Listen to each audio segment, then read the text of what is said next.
আজকে বানালাম মুরগি মাংস দিয়ে ঝাল ঝাল পিঠা। তো কিভাবে বানালাম সম্পূর্ণ ভিডিও দেখতে হবে।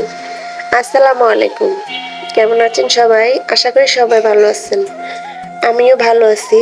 তো আমার সামান্য একটু জ্বর ঠান্ডা লাগছে, তো ভিডিও দিতে পারি না ঠিক মতো, কারণ হলো গলা ব্যথা, বয়স দিতে খুবই কষ্ট হয় এই জন্য।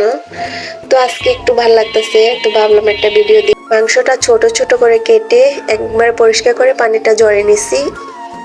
তারপর তেলে দিলাম একটু গরম মশলা, মাংস দিয়ে একটু নাড়াচাড়া করলাম। এখন দিলাম 1 চামচ আদা রসুন, বেশি দিব না যেহেতু মাংস একেবারে কম, বেশি দিলে গন্ধ লাগতে পারে। তারপরে একটু নাড়াচাড়া করব, আর অনেকটাই পানি উঠছে। এখান দিয়ে আমি তো পেঁয়াজ, তারপর হচ্ছে কাঁচামরিচ দিয়ে দিলাম, আর ধনিয়া পাতা একদম পরে দিব। এখন দিব হলুদ আর হচ্ছে লবণ দিব। এই তো দিয়ে দিলাম, আর সাথে দিলাম মুরগির মাংসের মশলা আধা চামচ।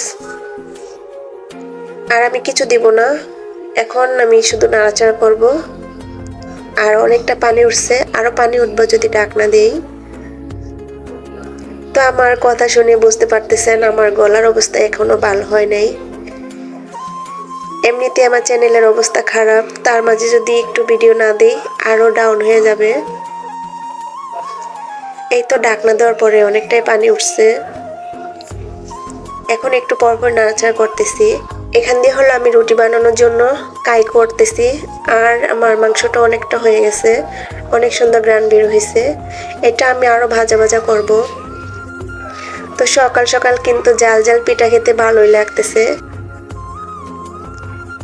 এখন আমি একটু ধনে দিব, দিয়ে আর বেশিক্ষণ নাড়াচাড়া করবো না, নামিয়ে ফেলবো। এই তো একদম ভাজা ভাজা হয়েছে, তেল উঠে গেছে। তো আমি সবকিছু রেডি করছি, এখন পিঠা বানাবো।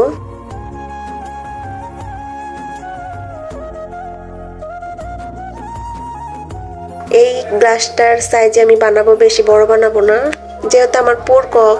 এজন্য আমি অল্প মাংস দিয়ে অনেকটা পিঠা বানাবো আজকে, সেটাই দেখাবো। তা আমি আগে রুটিটা বেলে নিতেছি, তারপর হচ্ছে আমি গ্লাস দিয়ে এখন কেটে নিব। এটা বেশি পাতলা করলে কিন্তু ফেটে যাবে, একটু বাড়ি করতে হবে, একেবারে বাড়িও না একেবারে পাতলাও না, এরকম যাতে ফুটা না বের হয় তেলে দেওয়ার সাথে সাথে। এই তো আমি আগে কেটে নিতেছি, তারপর হচ্ছে আমি পিঠাটা বানাবো। তো একটা রুটি থেকে 4টা পিঠা বের হয়েছে। এখন আমি পুর দিব।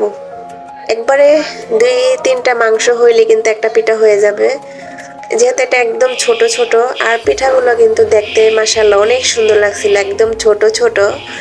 তো বেশি বড় করি না, মাংস যদি বেশি থাকতো তাহলে আমি বড় করে বানাতাম। তারপরও 2-1টা বানিয়েছি বড় করে। এতে এখন আঙ্গুল দিয়ে মানে এভাবে টিপে টিপে মুখটা বন্ধ করে দিলাম, যাতে এটা না বের হয় তেলে দেওয়ার সাথে সাথে। এইভাবে আমি সব কটা পিঠা বানিয়ে নিব।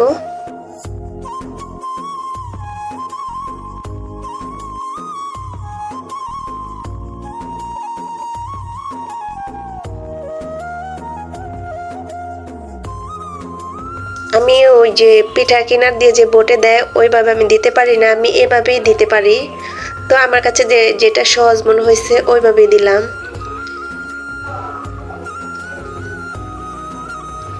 একটু বেশি করে দিলাম, যেহেতু রুটিটা একটু ভারী, এটা বের হবে না।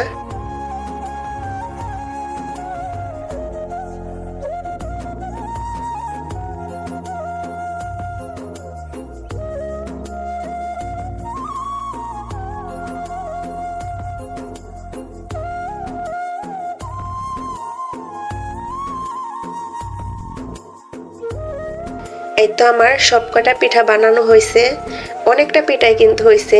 এইটুকু মাংস দিয়ে যে এতটা পিঠা হবে আমি ভাবতে পারি নাই। পিঠা অনুযায়ী কিন্তু মাংস একবারে ঠিক আছে, একদম পিঠা বড়াই কিন্তু মাংস ছিল। তো চুলাতে অনেকক্ষণ আগে তেল বসিয়ে দিছি, তেলটা পুরোপুরি গরম হয়েছে। এখন আমি পিঠাগুলা ভেজে নিব।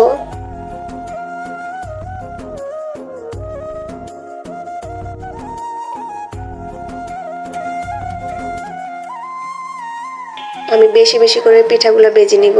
আর এই তো এই কয়েকটা একটু বড় সাইজ করছি, আমার ছেলেরা কিন্তু এই পিঠাগুলা বেশি পছন্দ করছে, বলতেছে যে মায়ের পিঠাগুলো একটু বেশি মজা। তো মজা তো লাগবেই, এটা যেহেতু মাংসের পিঠা, সব মায়েরাই কিন্তু চায় তাদের বাচ্চারা তাদের সামনে পেট ভরে তৃপ্তি করে খানা খাক।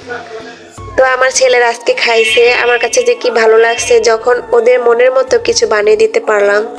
এর থেকে শান্তি আর কোথায় আছে বলেন। আজকের মতো ভিডিওটি এ পর্যন্তই। সবাই ভালো থাকবেন, সুস্থ থাকবেন। আল্লাহ হাফেজ।